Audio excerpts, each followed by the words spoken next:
or not I or others take the Quran, Hadiths, or example of the so-called prophet out of context is actually irrelevant.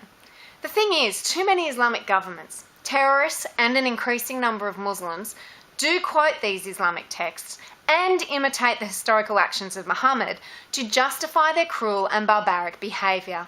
So to my critics, stop wasting your time telling me I'm taking it out of context.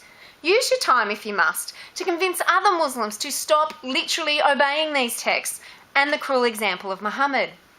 Quran 5:33 says, "Indeed, the penalty for those who wage war against Allah and His Messenger and strive upon the earth to cause corruption is none but that they be killed or crucified, or their hands and feet be cut off from opposite sides, or that they be exiled from the land." Now, regardless of context, that is exactly what the Saudi Arabian government does. It's what ISIS does. It's what farcically labelled lone wolf terrorists do. It is verses like this one and 100 others just like it that have many Muslims dancing in the street every time a terrorist attack occurs. Quran 8:12 says, "I will cast terror into the hearts of those who disbelieved, so strike them upon the necks and strike from them every fingertip." Whatever theological gymnastics you try to apply to this verse, the fact is jihadists shout it out as their justification for barbaric punishments for infidels. Muslims who argue this is taken out of context are actually wasting their breath. The barbarians proclaim it, advertise it, and unashamedly appeal to it as their reason for committing acts of terrorism.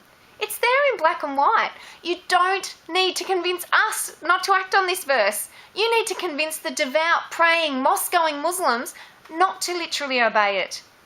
Muslims who attend the mosque, read the Quran and Hadiths, are commanded to follow the example of Muhammad, and they're fed a diet of hate, bigotry and violence from their own Islamic texts. In black and white, Quran 5:51 says, "O you who do not believe, do not take the Jews or Christians for friends. They're friends of each other, and whoever amongst you takes them for a friend, then surely he is one of them. Surely Allah does not guide the unjust people." In black and white, Quran 4:11 says, "The male shall have equal of the portion of two females." In black and white, the Hadiths teach the oppression of women. It says in the Hadith Sahih Muslim 4:1039 that Aisha, the child abuse victim of Muhammad, said, "You have made us equal to the dogs and the asses." Many Muslims literally interpret this Hadith, Sahih Bukhari, where Muhammad said is not the evidence of two women equal to the witness of one man? They replied in the affirmative, and he said, "This is the deficiency in her intelligence." Stoning for adultery, throwing gays off building, whipping people for sex outside of marriage, or drinking alcohol is all condoned and encouraged by the Islamic texts. It is the justification Muslims, Islamic governments, ISIS and others use to justify cruel and horrid punishments for those they deem apostates or infidels. Are Christians and Jews stoning adulterers? No. Are they shouting verses from the Bible as they chop, shoot, run down, explode bombs or harm people they consider infidels? No. Are they using violent descriptions of historical actions to justify current atrocious activities? They're not. It's time for Muslim apologists and appeasers to stop wasting time with taqiyya. Stop wasting even your good intentions to teach us what you think is true Islam. It's irrelevant. There's an old saying that rings true. Actions speak louder than words. Too many Muslims are taking what is written in black and white in the Islamic texts, acting upon it and justifying it in the name of Islam.